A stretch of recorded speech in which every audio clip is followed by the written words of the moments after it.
matendo, kwa maana ibada ni neno lililokusanya kwa kila anachokipenda Allah kutokana na maneno na matendo ya dhahiri na ya siri.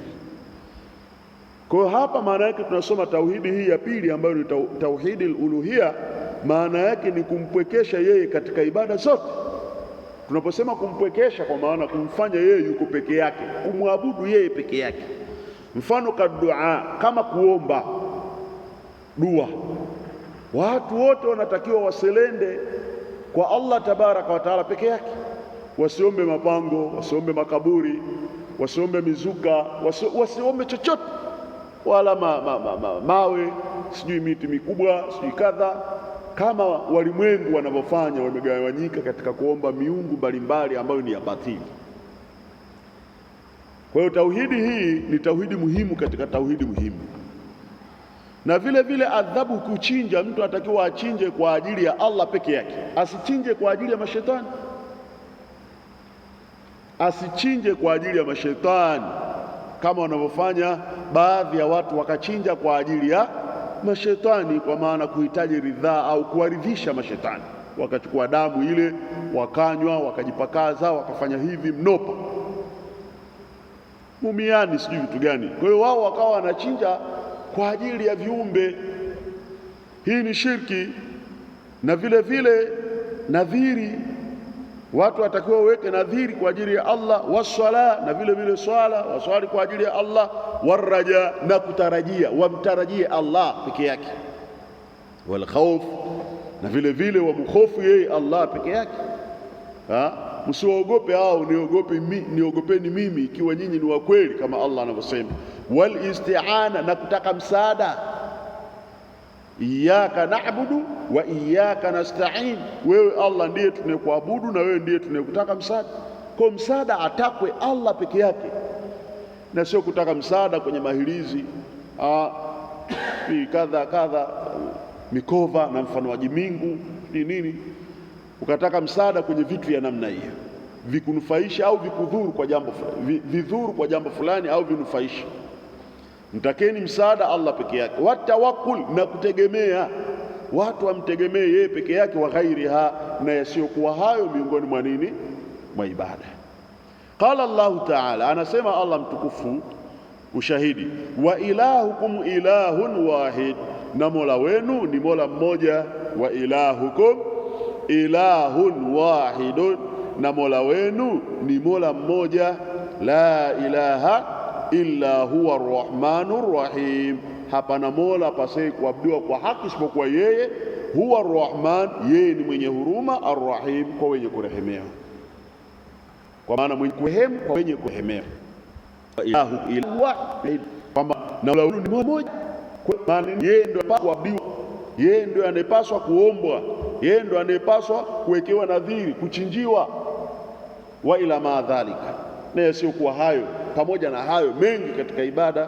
Kwa ushahidi unapatikana katika suratu Baqara. Allah anasema wa ilahukum ilahun wahid, na mola wenu ni mola mmoja, ni mola wa haki. Yani mola wa haki ni mmoja, japo wapo miungu mingine, lakini yote ni ya batili, isipokuwa wa haki ni mmoja. Waqala sallallahu alayhi wasallam, akasema swala la hina arsalahu ila al-Yaman, pindi alipomtuma kwenda Yaman. Wakati ule ilikuwa inaitwa Sham, Yaman. Katika maswahaba waliotumwa pamoja na Muadh ibn Jabal, katika jumla ya maswahaba watumwa na kwenda sehemu tofauti ambaye alitumwa Yaman. Sasa mambo ya Muadh alahu Yaman, pindi alipomtuma kwenda Yaman, wakati uko njiani anamsindikiza aelekee huko Yaman kwa ajili ya dawa, Mtume akamwambia faliyakun awwal ma tad'uuhum ilayhi, liwe jambo la kwanza.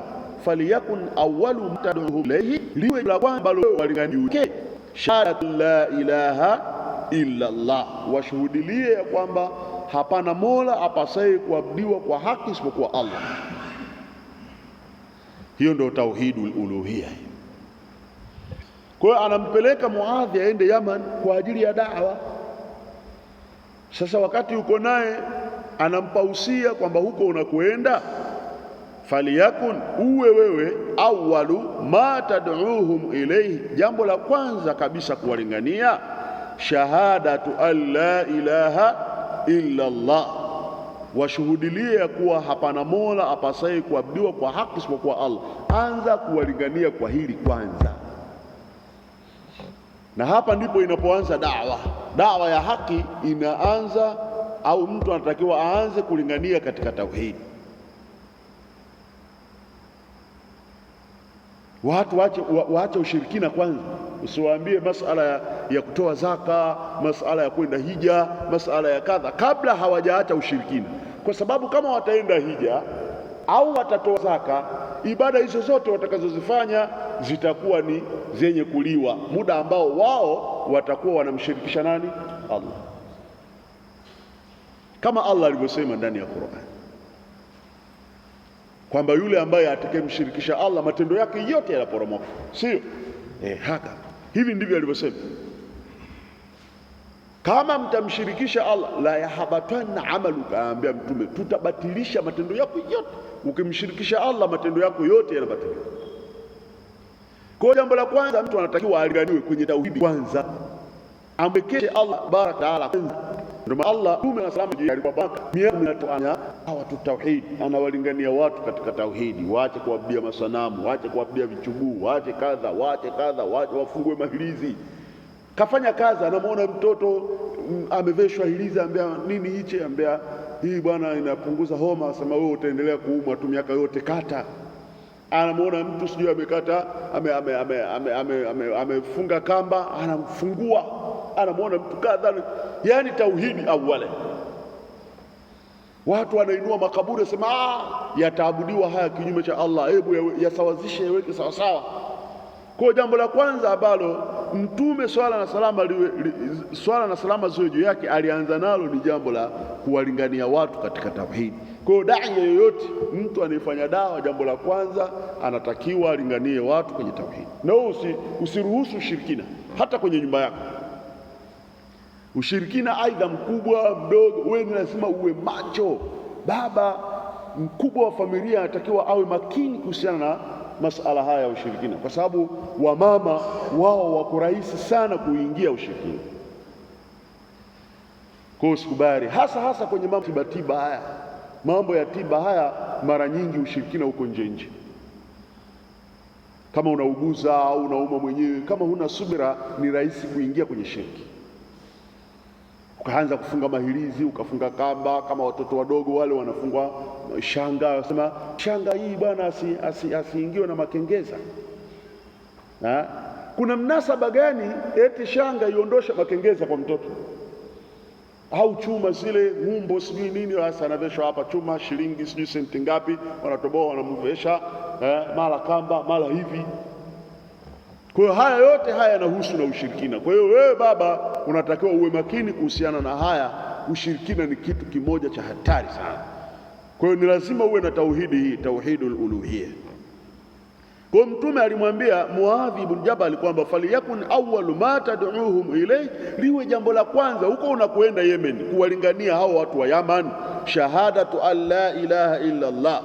Kwenye riwaya imekuja fa inhum ata'uka lidhalika, ikiwa wao watakutii kwenye hili basi waamrishe kuswali. Maana yake usiwaamrishe kuswali kabla hawajakuelewa kwenye jambo la tauhidi.